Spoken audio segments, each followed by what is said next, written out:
Warning, the following audio transmission is based on theory and is intended for entertainment purposes only. It's Doomsday and its affiliates will not be held liable for anything your dumbass does.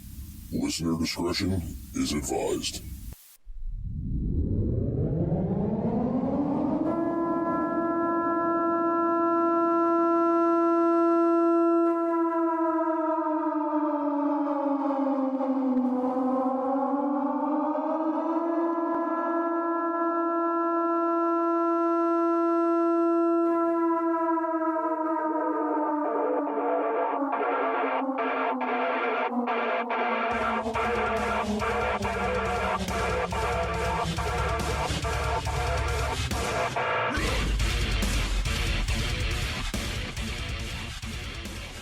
Welcome, everybody, to It's Doomsday Podcast Live. Today is October 30th, 2022. Time is 3:04 p.m., and joining me today is the Kilted Prepper. How are you doing, sir? Doing awesome, bro. That's good. You know, listen, before we get into this, I've heard of you. I've never met you, but I've heard of you before. Oh, cool. Right. So I would say you're pretty big in the preparedness community. So what all do you do other than wear the kilt? I wear the kilt every day. I'm a daily kilter. I also own a rather large kilt group on Facebook. We've got like 23,000 members. Oh, wow. Worldwide, and we got local chapters all over the U.S. But I do this for a living. I write. I got my own website, RaymondMoore.com, or thekiltedprepper.com, or RaymondMohr.com, and they all go to the same place. Now, I'm finding this here. You're on Facebook, True Social, Instagram, LinkedIn, and YouTube. And I think I'm on Gab and some of the others too. Gotcha. But I'm pretty prolific at writing, and so I put my articles out there all over the place. I do a lot of my YouTube, and he's no, it was like, oh, okay. I don't know if I was supposed to do that. I'm sure it's fine. So welcome in everybody that's coming in right now, guys. If you don't know, we're live from the Self Reliance Expo in Knoxville, Tennessee, and joining me is Kilted Prepper. So can you tell me some of the stuff you write about? I really focus on realistic prepping for real people. That's my tagline. Okay. None of the Hollywood crap. And because in the preparedness arena, especially over these last several years, a lot of the movie Hollywood zombie apocalypse, Mad Max crap has really seeped in to the preparedness community. And what's been the focus is all this really cool guy crap, and I need this cool guy gear, and I need this hottest AR-15 or this or that, or these special builds and all these cool knives and everything. It's like, right, just dang it, buy a freaking Glock, dude. I like my Glocks. I like my Glocks. I love my Glock. But I see so many people spend so much money and so much time on all this zombie apocalypse crap that, you should be buying food, especially with what's going on. And that's what I do write a lot about is current event. Where are we now? And I really try to break down what is taking place so the common man really kind of gets a grasp, where some of these YouTube videos and everything like that are just kind of going over people's heads. And then also a lot of doom and gloom. I mean, yeah, all right, first off, let me say this. There's a lot of fear porn out there where people are just selling people on fear and trying to convince them to buy a product, or trying to convince them to just, live in fear, or you got to do all these crazy things or spend all this money. And on our show, we try to push it more toward, for the person that's just starting out, where do you need to start? What do you need to do? One of our biggest things we tell them, food, water, shelter, security is a big one.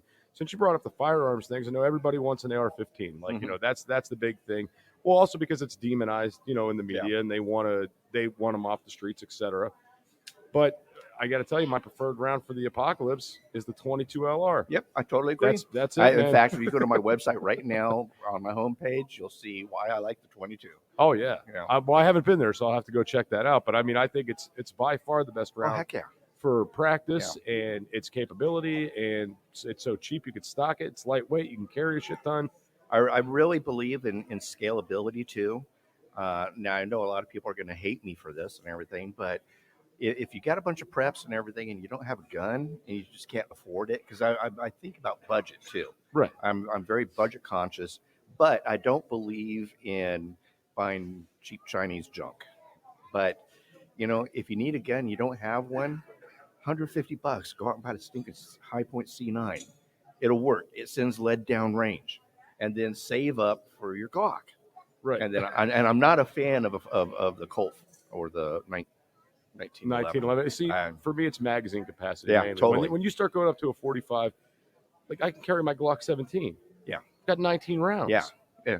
I mean, it's great. The 19, it takes 4 magazines of 45 to equate my 215 rounds, which I'm carrying 30 rounds on me. Right. So, you know, it takes 4 of their magazines. So you're carrying a 40. Huh? 40 cal. No, I'm carrying a 9mm. Oh, you're carrying the 19. Okay, Yeah, gotcha. 19. Okay. Yeah. I have the 17 and I have the 22. 17 round mag, and the 22 is a 15 round mag. Mm-hmm. So that's why my brain went to 40 caliber was the 15 round mag. I have to say, because I used to have a Glock 26, and I sold it a long time ago. Actually, sold it to my dad. But I've always been wanting to replace the Glock 26, and started doing research, looking into it, and it's like, man, don't really want to go. And the Canik TP Elite, and love it. I love it. I mean, it is so feature rich, and it's Glock architecture. And then the thing that I really love, 12 round magazine instead of 10. And but yeah, great. Just a lot of great. I love that you can drop a red dot on it. I mean, because that's why it's the only thing that's holding me back from the 26 is like, dang, I'm going to have to get this stupid thing, either buy a new upper, or I'm going to have it milled out and all that other crap stuff. So, but I love that. But I love the Canik, and it's cheaper. And isn't American Arms Century Arms? Yeah, Century Arms. They used to make the AR. In fact, I think it was the AR-10. We're just going to have him join us in the show. Talking about guns, he got all excited. So we're going to pull him in on this tonight. I hear we're freezing over on YouTube, on Podbean, getting the audio is bad. And out to get into this, new preppers, getting into gun talk. What else do you do? Are you doing many events, things? I do gear review. Okay. And I do talk about what's going on, and I don't really try to doom and gloom people. Fear porn, I like that. Right, yeah. I don't try to do that, but some people do think that I'm in the fear porn arena. But if you start really reading my articles over, and I'm recommending the same things over and over again because I believe in them and I want people to get these things. I have been doing this, God, oh man. I was raised a prepper. My mom's a Depression era child, and so we were raised. My mom had one of the first Excaliburs ever made, and that's a dehydrator for those of you who don't know. I didn't know. Huh? I didn't know. Yeah, it's a dehydrator. And the thing was a dinosaur. But these are all things that I was raised with and everything. But I have tried all this gear. I mean, you ever see those Ronco round dehydrators? Or basically, you make them in beef jerky. It's the only thing. I'm a big dehydrator person. So I got a Lincoln from Rural King. I love it. That's what I got, a 6 tray, and I use it for everything. It's great. But I mean, you buy these things at Walmart, the Ronco ones. You'll burn through like 3 of them, and it's like, dang, dude, why didn't you just put up the extra cash, spend the money, get an Excalibur, and so I that's the sort of stuff that I talk about is realistic prepping for real people. I've done all the research. Just trust me on what I'm telling you. I mean, if you want to go out and spend the money over and over and over again, or buy cheap, or do whatever, go for it. But I'm trying to steer you straight here. Hey preppers, do you want 10% off survival food? Go to www.readywise.com and use code DOOM10 at checkout for 10% off all your survival food needs. Again, that's code DOOM10 at checkout at readywise.com, DOOM10 for 10% off at readywise.com.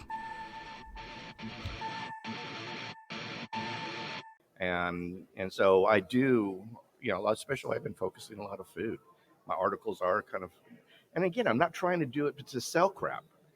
Right. No, I know. I'm doing it trying to help people and educate and things so that they know they can make good, wise decisions. Because this is recession now. We're inflation and everything like that. People don't have the money. They don't have money to waste. So why not, buy good quality stuff that you only have to buy once. And then when you really need it, it ain't going to bust. Oh, absolutely. And this is one thing I gotta point out there. Speaking of dehydrate, I'm watching you chewing on this jerky over here. Oh. Have you had that yet? No, I haven't. You haven't had that? I told him I would mention him on the show. Crack that open. Clarky's jerky. Yeah, crack that open. I want all you guys to try this right now while we're live. You got a knife? Yeah. I've got 3 if you don't. Yeah.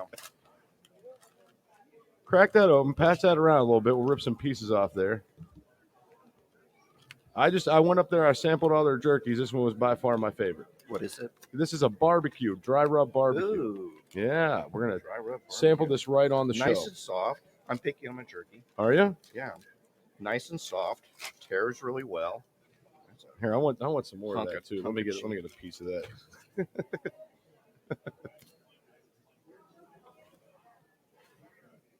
Well, good flavor. Right? That's got a really good flavor. It's the dry rub barbecue. Mm-hmm. A little bit of tangy. Mm-hmm. Almost a little bit of sweet. Mm-hmm. It tastes fresh too. Easy to chew it. Easy to chew it up. Yeah. It's not that super brittle jerky stuff. Mm-mm. And it's not that, rubbery, bendy, like the mass-produced stuff. Right, exactly. Yeah. No, this is just good jerky. So, guys, this may be the first time we ever did a beef jerky review live on its Doomsday podcast. But it is good. It is some really good jerky, guys. Check them out, Clark's Jerkies. They got a website on there? I don't know if they do. Let's see here.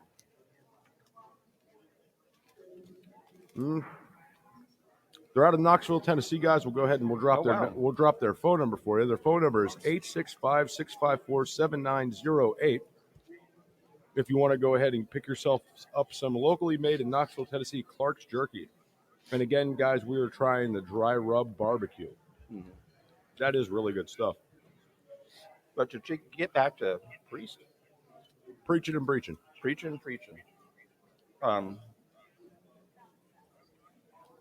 My mouth is full of jerky. So you're going to have to hear me chomp.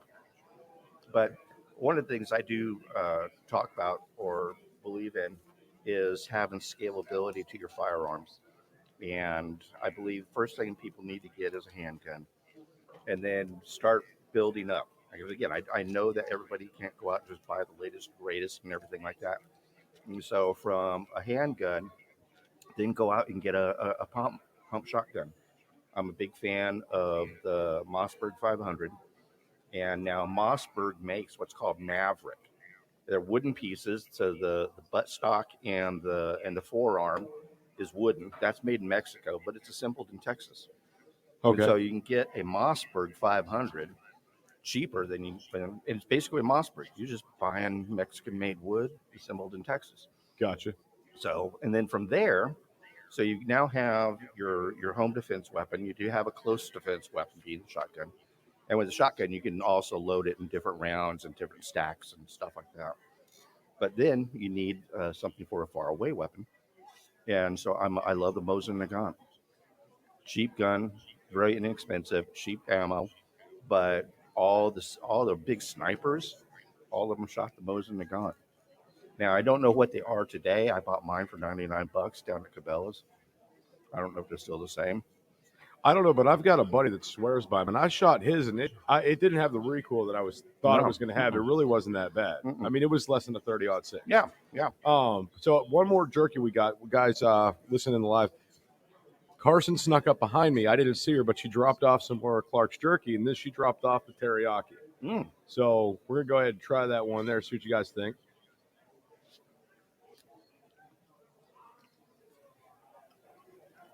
It tears nicely. It does. It's got a good chew to it, good flavor. I'm gonna have to get some more of this before I leave. All right, so to continue into this whole idea about one thing you were mentioning is about people kind of giving you flack for things. There are people in the prepper community that'll tear you apart just because you're trying to help other people. Everybody thinks they're right. Again, with the Hollywood mindset, this Hollywood way, these apocalyptic movies we see. And I got to ask you, when you're dealing with these people, or they're in there leaving bad comments or saying bad things, what's your counterattack? How do you deal with it? I really try not to attack people. I mean, I honestly, I used to in the olden days, but it's like you're arguing with a fool. You're arguing with an idiot. He's stuck in his ways. You're stuck in yours. You're not going to change anybody's mind or anything like that. So why waste the time and energy on arguing? It's like, okay, bud, cool, fine. Now go away, go crawl back under the rock you came from, and piss off. I guess some people aren't worth their time of day, but I guess I didn't think about it in that respect. Like, you're in your ways, they're in theirs. There's really no point. I get people that comment on stuff all the time. No, you're wrong. No, you need to do it this way. No, you need to do it that way. And that's where I've been at lately. I'm not even giving you the time of day. You don't know. So it's not worth wasting time. But, for me and my other co-hosts, the goal is to get the information out there. The goal is to get that one person across the finish line. If we can do that, we have gained some success. Here's how I look at it.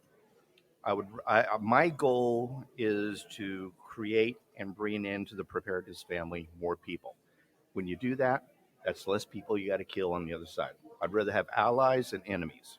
So that's just simple stuff. I don't want to be killing a lot of people. So make them allies. Well, there's that. And the idea, if you get somebody prepared, that's one less person you have to watch your back for. That's my mentality. If you have everything, if I get you prepared, you have everything you need. I don't got to worry about you coming to take me out in the night for a box of tomatoes. Allies versus enemies. Yeah. Right. So that's one of the goals here. And I mean, I know a lot of people would say we're paranoid or, you're worrying for nothing, but this is real. Things are getting bad, and they're getting bad quickly.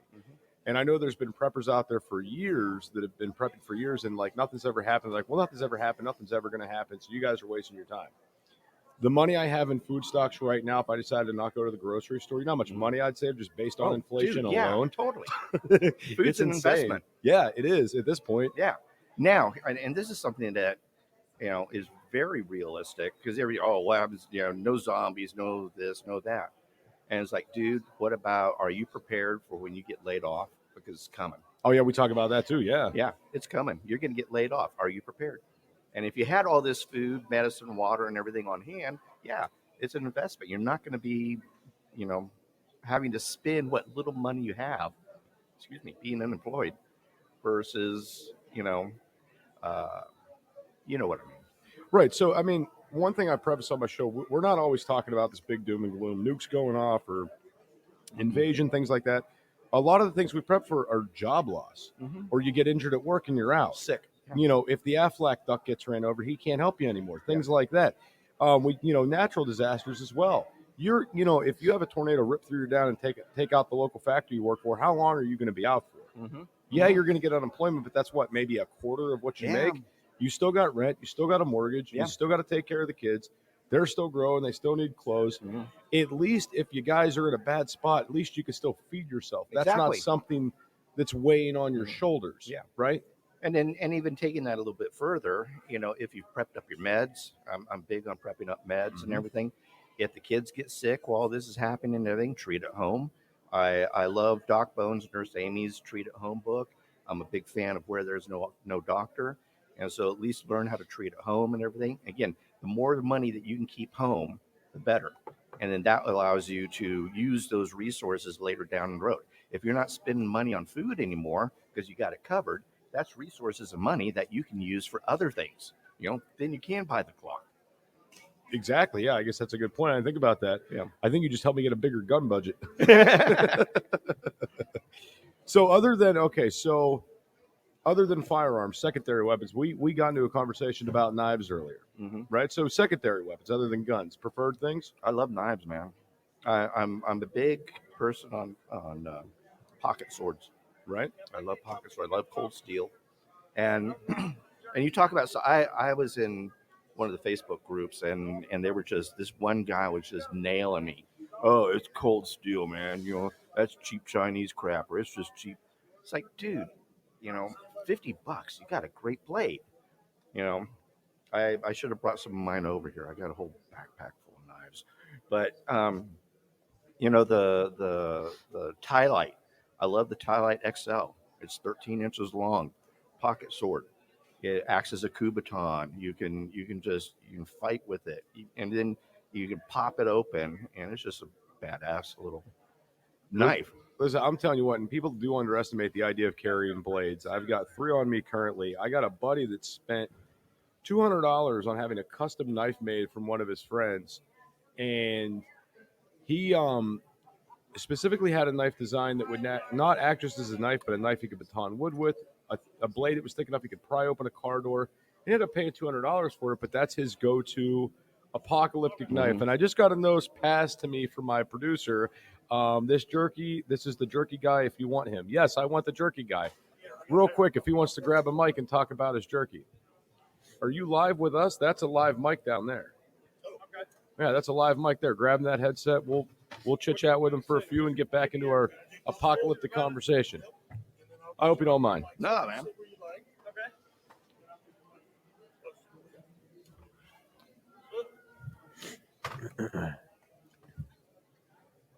Just give us a second, guys. Bear with us. We're miking someone up right now. Yeah, I'm here. Can you hear me? Yes, sir. Just get a little closer to that mic for me. Okay. All right. How's that? All right. Can you guys hear him okay? Is he coming through? All right. We got you now? Okay. Yeah. I'm Devlin Clark. I'm the owner of Clarky's Jerky Shack, where he started up a new jerky. We make MSG nitrate preservative-free jerky. It's all natural jerky. It's made with Himalayan pink salt. There's no nitrates or preservatives or anything, and everybody seems to really like our jerky a lot. We got 5 different flavors.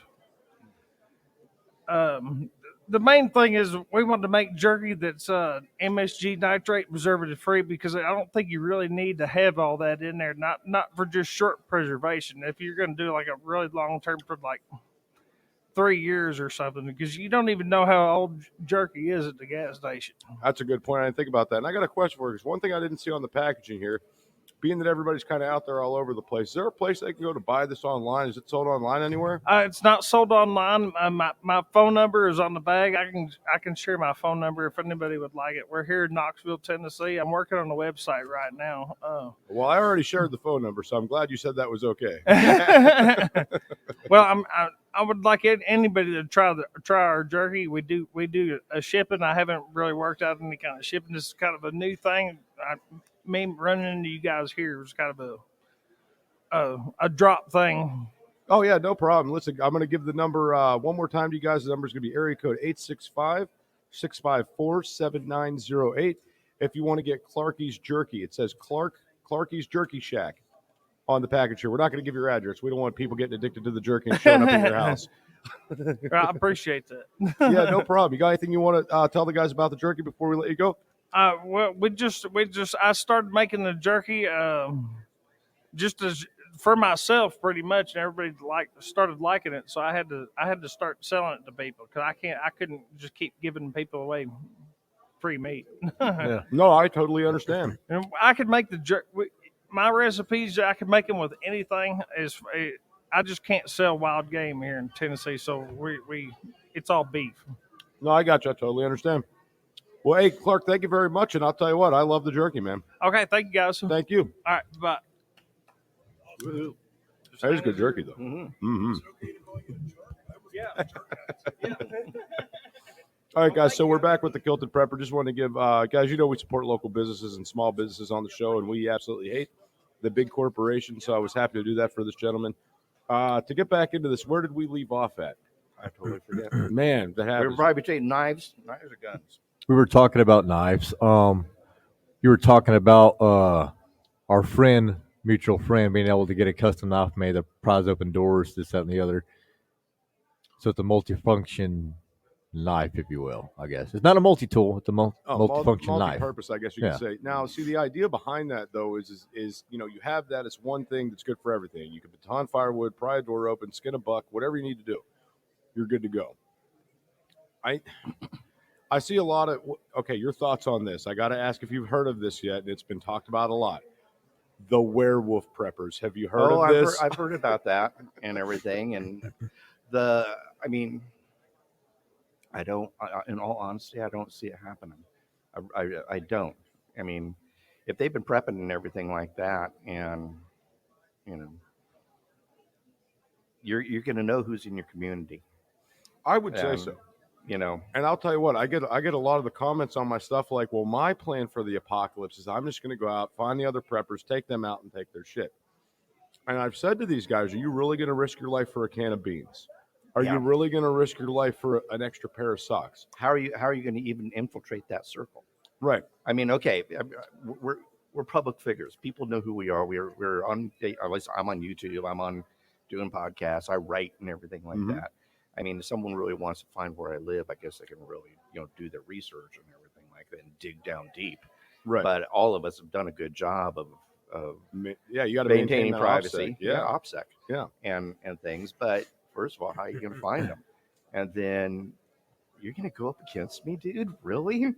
I mean, I'm not. I have zero problem just putting a bullet between your eyes. I mean, if I don't know you and we're in shit hit the fan situation and you're coming up on my driveway, I mean, it's, you're living dangerously. Listen, I'll tell you what, I'm not saying I am prepared for that scenario, but what I will say is I have a backhoe and I only use it to dig holes. Yeah. And I haven't dug any holes in a while, so. We have bear where we live. So do I. Sorry, guys, we're just over here munching on this jerky, having a good time. I can't put this down now. Yeah. It is that good. You want another piece, dude? I'm smacking like crazy. Well, yeah. Also, another thing to bring up with the going back to the knives for just a second is if you guys have heard of the 21-foot rule. Yeah. Mm-hmm. Yeah. Don't think for 1 second that somebody can't take you out with a knife, even if you got a gun. Yeah. 21 feet, you're in deep, deep water. Let's put it that way. I used to teach that. And the whole name now escapes me. They have 21. Someone with a knife within 21 feet can take you out before you draw your gun. And that's exactly right. So I used to work in law enforcement. That was one of the reasons we were trained to hip fire was for that scenario, because I could get that out quicker than that 21 feet. Hopefully.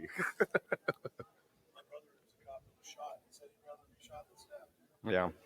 And another thing, if you guys look at these law enforcement officers on YouTube or in person, wherever, that's the reason why they like to keep the individual that they're messing with or dealing with at a distance for that 21-foot rule. You don't know if they have a knife. Actually, a lot of people in rural areas or mountainous areas or what have you carry a knife, at least a pocket knife. I mean, a lot of the knives that I carry, I have to be very honest with you, they really are kind of fighting weapons. Mm-hmm. And I mean, today, like yesterday, normally what I do is I wear kilts, as you know, but I carry a CRKT Hasu. It's about that long. Okay. And I carry it under my kilt, and it's easily accessible. I also got my tie light. Right. I carry, and when I'm carrying concealed, I use a belly band, and I carry either the holdout or my tie light in my belly band. And then I also have the law enforcement here, that I carry. I need that one in my life. I've been wearing this all weekend, and nobody's noticed it yet. Gotcha. It hides right underneath your arm. I mean, you can cross draw it and stuff. So we got a question here in the chats, and this is kind of in reference to what I was going to say next anyway. So I used to work with this old Navy search and rescue guy, right? And he taught me the importance of you need a weapon knife and you need a tool knife. You need one that does your work and you need one for defenses. And Kylie here in the chats is asking, what's a good defense knife or knives? Defense. A fixed blade knife, I will say that, for defense. Or offense, actually. Well, this is a fixed blade, so yeah. I use this kind of more for my shield hand. Okay. So I mean, I can use it here if I wanted to fight with it and everything. Right. Oops, but this is for more of my shield hand. Right, I got you. So my suggestion, and this would be something I like this that recurve style Leo. blade. It's the K-Bar Leo. K-Bar Leo. TDC, I think it's called. The K-Bar TDC or something, but it's kind of a kukri style. Okay. But you can cross draw it, or you can pull it with your left hand. Right. Just right there, boom. It's nice. And it's just, So I'll tell you, left jab it's an instant left jab. So you just slice someone open. Back in the day, we did training with taser knives, right? Mm-hmm. And I'll tell you, one of the things I did learn about, I got familiar with the knives was whenever you're in this high stress scenario and things are breaking bad, palms get sweaty, just like when you're at the range for a while. So having something you could keep a good firm grip on would be definitely a go-to. Feel it out, make sure it's good. Very solid. sandy. Right.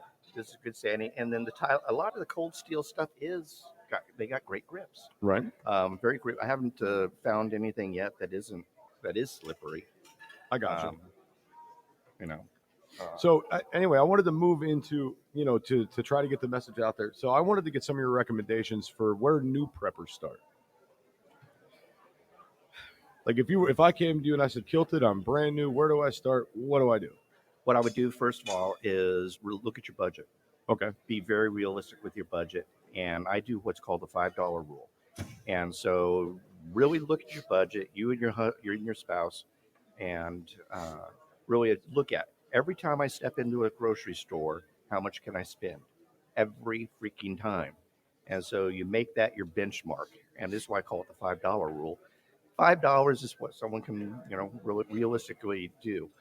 And so every time you step in the grocery store, and it doesn't matter if you're just going in there for a gallon of milk or you're doing a whole week's worth of shopping, every time you will spend at least $5 on your prep. And then you can take that even further.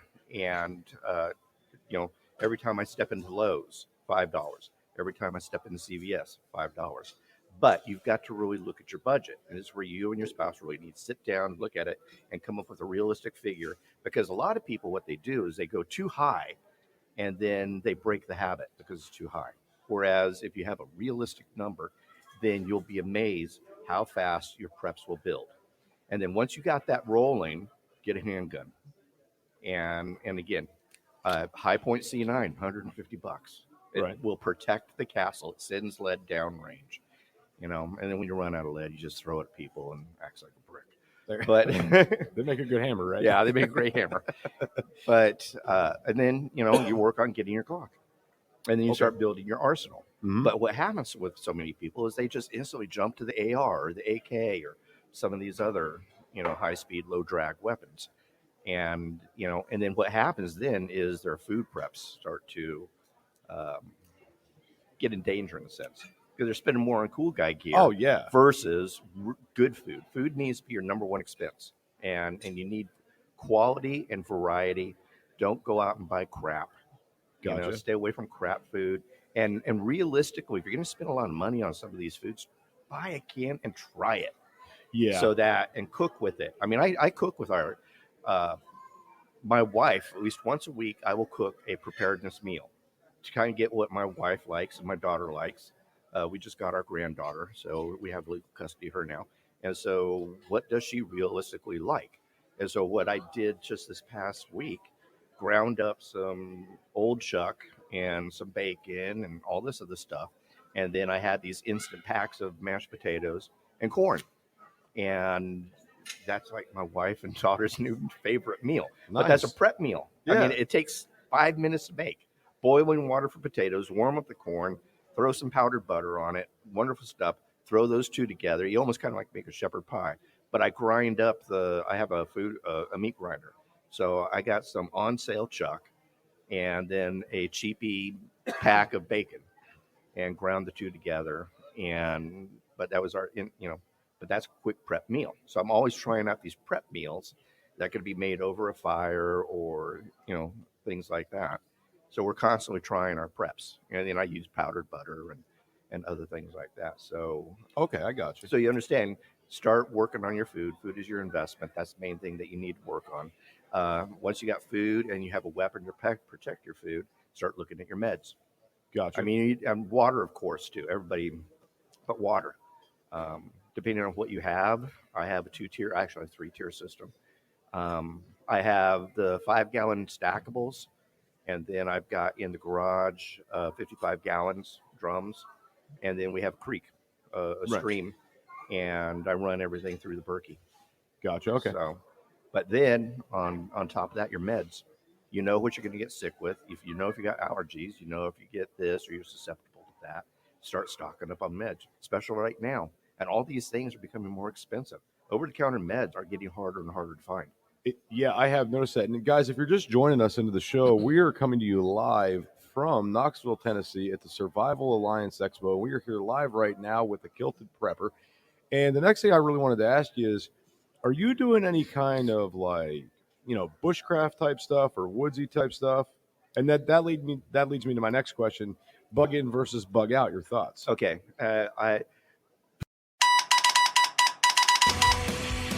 Hey preppers, do you want 10% off survival food? Go to www.readywise.com and use code DOOM10 at checkout for 10% off all your survival food needs. Again, that's code DOOM10 at checkout at readywise.com, DOOM10 for 10% off at readywise.com.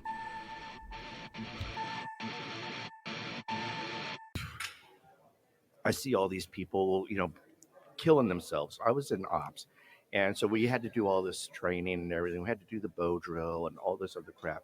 You know how much energy, time, and you calories, calories you spend Yeah. just to hope that you get an ember, and if it's cold and wet, forget it. I mean, dude, buy a freaking bic and a ferrium rod, right? And just have multiple forms of lighting fire. I love cotton balls and Vaseline. Keep it in a pill jar. Absolutely. Get a ferrium rod, done. And so bushcraft is all great and everything, but realistically, so many people talk about bugging out and being bug out bag. Where are you bugging out to? Yeah, that's the thing. You think you're going to go to the forest? And I own acreage. Do you think you're coming into my land? No, I'm going to shoot your ass. So, so where are you bugging out to? So if you don't have a dedicated place to bug out to that is prepped, ready to go, and have, your resources there, then where the heck are you going? Your best bet is to bug in, right. Harden your security, harden your castle, start training, start doing what you need to do. I mean, I'm constantly hardening our security. Next thing I'm doing right now, 8mm window film. It will stop 22 and birdshot, and you can still see through it. But we have too many windows that I don't like, and so when I get back home, I'm going to start putting 8mm window film on it. And if you do both sides, front and inside and outside, yeah, it'll stop 22 and birdshot. Wow, and then you can hammer the hell out of it, and you're not breaking through it. So so there's bugging in, and then why your castle is your best defense. When you are the defender, the odds are in your favor versus the offense. And that's true in you study history, unless you're doing a siege, and even then, still the defense still has the so odds. it's the upper hand, yeah. They always have the upper hand. So anybody coming into your castle, who knows your home better than you? Right. I mean, I've got it all staked out. I know all my corners. I know my firing points. I know where I'm not going to go, and everything. So I'm training my wife for that. And as soon as my daughter gets a little bit older, and I'm going to start training her for that and stuff. So bugging in. And we've got enough room that if we needed to take in some family members and everything, or take in some trusted individuals, I don't mind doing it. I'm already picking people out that if I need, Lone Rangers die. Oh yeah. Lone wolf syndrome is bad. Yeah. So I do got a question for you. And I do agree with it. Nobody's going to go out and live their lives out of a backpack in the middle of the woods. It's so unrealistic. It's hard. It's not going to be a thing. Die. I mean, I don't agree with it. But the other thing I want to get into here, since you brought up, you're getting your wife into things now. This is the $1 million question. I get it all the time, and I'm sure everybody in the chats is going to ask too. How do you get your spouse on board with prepping? I get it all the time. Yeah, I actually get that question too. But I've been married now for 4 years. My wife is from Minnesota. Everybody's friendly and loving up there. They're a bunch of sheep. And in fact, in my weaponized presentation that I talk about sheep, sheepdogs, and wolves. And so Cynthia was helping me put together, redoing my PowerPoints and everything. I'm a sheep. And so, but I'm training her. She's starting to wake up to the fact, hey, I need to learn, Ray, when are you going to start teaching me how to shoot? And how are you going to start doing this? I want to, so if anything happens to you, I can. So she's starting to slowly get the mindset, and it's just slowly working with her and then educating her to what's going on in the world and why we need these things. And if you always wrap it around the family needs it, and I'm talking about wives here. If you talk to the wife about securing the home and securing the family, wives will usually go for that. If you're doing everything, and you're taking the lead, because wives want men to take the lead. That's our natural, thing to do. So if you take the lead on that and you do all this, then your wives will usually naturally fall in line. She's not going to really fight you. I mean, you've got all I this think food. most of these questions I think are coming from women trying to get their husbands into this. Yeah, I think those are mainly where mine are coming from, or the female side. I honestly feel sorry for wives that have lazy husbands, and I just in the Bible talks about if you don't provide for your home and you don't do this, you're worse than the infidel, and so it talks about the sluggard and everything else, and it's like, man, these wussified men today just Oh God, I know. Spineless. It's spineless. Yeah, that's a nice way of putting it. By the way. and at times, I mean, because I have had some of these questions, and I'm with some of these women, I've honestly said, you know what, you just need to divorce your husband and go find a real man, right? Has a pair of balls, and as much as I hate to say that, but that's you're depending upon your life here and situation on a pacifist wuss. And gotcha. It's it's it's a tough one, but I think guys, if you get the guys involved and start, what guy doesn't like a gun? What guy doesn't like a knife? What guy doesn't, unless you're a soy boy, I guess I don't know. So I haven't met any.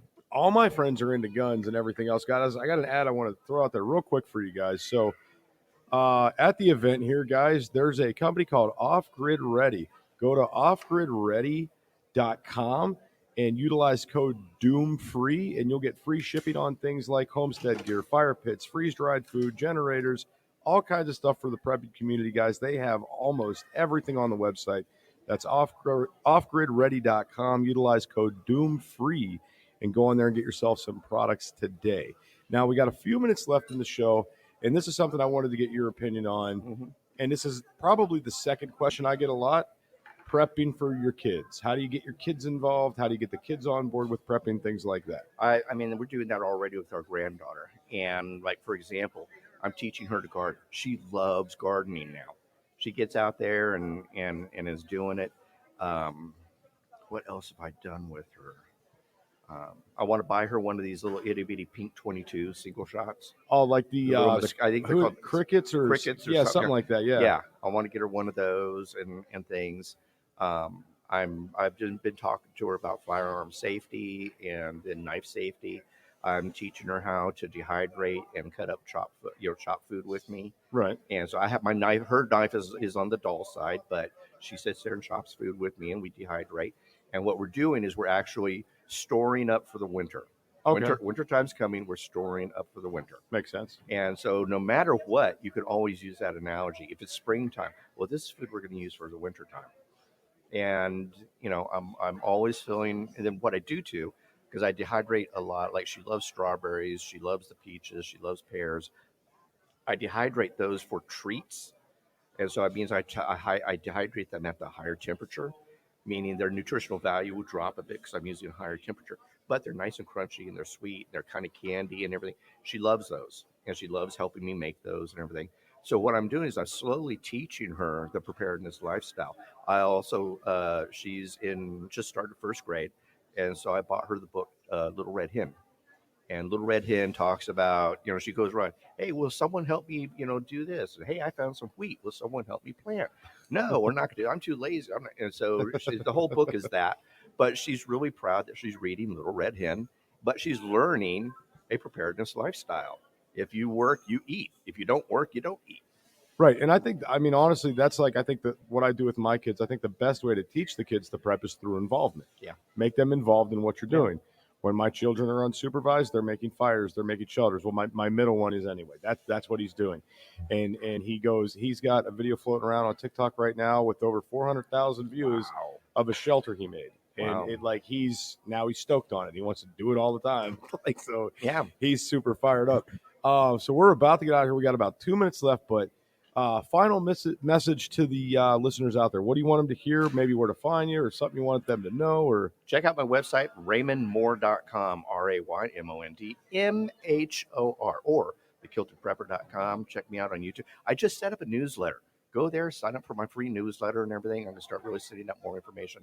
Check out my YouTube. Please subscribe, like, share, and find me on Facebook. I live on freaking Facebook, Raymond Moore, MHOR. And you were talking, you did lives on Facebook. Yeah. One of your lives? I actually do my lives in my kilt group, but I do a prepper show every Wednesday night in my kilt group. Come join my kilt group and watch my Wednesday night. But I take those shows and also pop them up on YouTube. Okay, so we could catch you live, or we could catch you on YouTube. On YouTube. So okay, very, very cool. Preaching and breaching. Anything you want to take us out with? This is the last show of the day, man. You got a prayer, words of wisdom, anything. Find like-minded individuals, like the Kilted Prepper here. It's nice to meet people, and don't be afraid to go out and find like-minded individuals. You'd be amazed how many there actually is out there. Join a group if you're getting into the preparedness mindset, and you want more individuals like yourself in case the event happens. Like Jester said, it's not a good idea to be a lone wolf, all right? Is that it? That's it for now. All right, guys. Well, I want to thank everybody for tuning in today with the Kilted Prepper, guys. Hopefully, we will be at another Self Reliance Expo. And once again, guys, we came to you live today from Knoxville, Tennessee. Have a great rest of your day, everybody. Kilt on.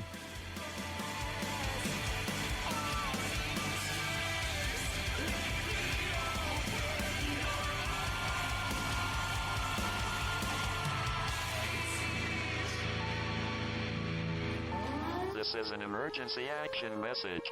At approximately 1 a.m. Eastern Daylight Time, NORAD is tracking 15 ICBM nuclear missiles inbound to the following cities: Orlando, Miami, Pittsburgh, Dover, Newark, Richland, Philadelphia, New York City, Baltimore, Los Angeles, Las Vegas, Boston, Seattle, Detroit. This is an extremely deadly situation. Stay tuned. The next emergency message will be a presidential address.